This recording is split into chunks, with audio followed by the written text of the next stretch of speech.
Guys, welcome back to another video. Today I'm going to be doing a quick video about Matplotlib. So basically it's a library for creating static, animated, and interactive visualizations in Python, and it is also the most popular plotting library in the Python ecosystem. So it's good to use because you can make highly customizable plots. It works well with NumPy and Pandas, and it supports various output formats like PNG, PDF, and SVG. And yeah, so we can get started. First, if you don't have it installed, definitely install it first, and then we can import it, and we'll import the pyplot module as PLT. And that's basically a module that allows you to create and customize plots step by step. So we'll start with a basic line plot. You'll have your your X and Y data here, and you can just do plt.plot and X and Y. And then if you don't have your labels or anything, this is just what it'll look like. And then you can add a title, an X label, and a Y label. And everything you just do plt dot title label and then dot show.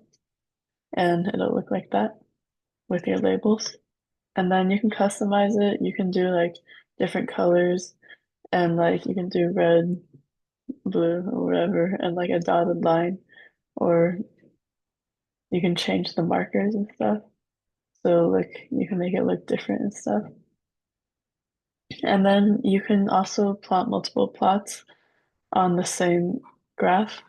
And so here you can see we have a Y1 and a Y2, and then we use two separate lines to plot them, even though they'll show up on the same graph. And then we'll just label them separately, Y1 and Y2. And this is when like using a legend would be pretty helpful so that you can tell which one is which. And then for subplots, you can also do um, that with the figure is like the whole figure, and then axes is the two separate plots. And for one of them, you'll use Y1 data, and then the second one, you can use the Y2 data. And then you can do that for more plots as well. You can just do, instead of two, you can do three if you have more data. And then you can also change the color of the graphs so that they're easier to differentiate. And then for different kinds of plots, other than like line plots, you can just specify like for scatter plots, like dot scatter, what kind of plot you want, and then just have the correct parameters in it. So we just have our X and Y data for this, and then you can specify a color or you don't have to. So if we take that away, it still works. And then a bar chart, same thing. We have, for this one, we have different categories and then the values for each category, and just do plt.bar. And then for this one, we also specify the color, but you don't have to. And then histogram, for this one, you can like customize the bins. So depending on if you want bigger or smaller bins, and if you want to be more detailed or not, like if we did 10, you'll have a lot bigger bins, and it's just a little bit less detailed. And the alpha value here, you can like specify the transparency of the graph. So like if we make it a smaller value, it's like more transparent. But that's pretty useful if you have like multiple plots on your graph. And then for pie charts, we have the sizes, which is like the percentages here. And then we have the labels for the different groups, A, B, C, D. And then so here we do dot pi. We have the sizes, the labels is the groups that we use here. And then you can specify like the decimal points you want. So right now we have one for they're all whole numbers, but you can make it like two and it'll have more decimal points here. And then you can make it more like fancy and stuff. You can style all your graphs to look a lot more detailed than this. But like for this one, you can do explode. So that like takes one that can take pieces like apart from the whole pie. For here we only did the group A, but we can also do it for the other ones as well. So for this one we also did group B. And then you can also specify the colors like we did here, and then you just do colors, the parameter here, and then you can add a shadow as well. And you can also specify the start angle. So for here, it starts right in the middle. This one, like we specified a different start angle. We can also do like anything else.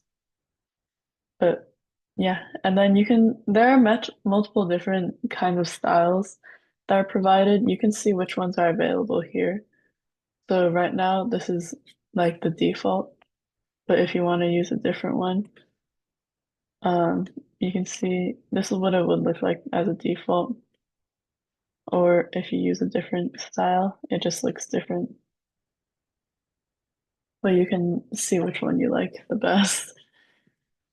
And then you can also save your plots. So this is my folder right now. You can just see I only have the Jupyter notebook folder here. But we'll take the plot and we'll save it as a PNG file. And then in a moment you can see it was saved here and you can look at it. And then you can also you can specify like a higher resolution or you can save it as a PDF. And if we run that, we'll see that both of those also saved here. But yeah. And then you can also do like a transparent background if needed. You just do transparent equals true.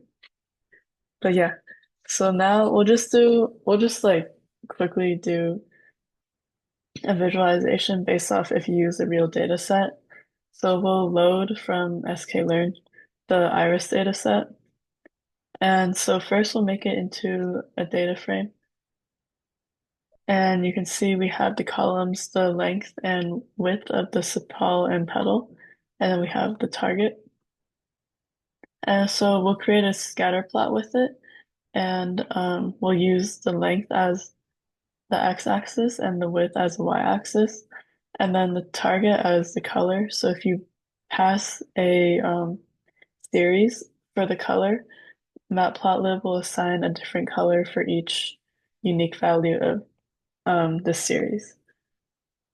So as you can see, there's the three different colors from the target values, and then you can see length and width here. And yeah, that's what we got from this data set. But yeah, that's all I have today. I hope this helps, and good luck with everything. But thank you for watching.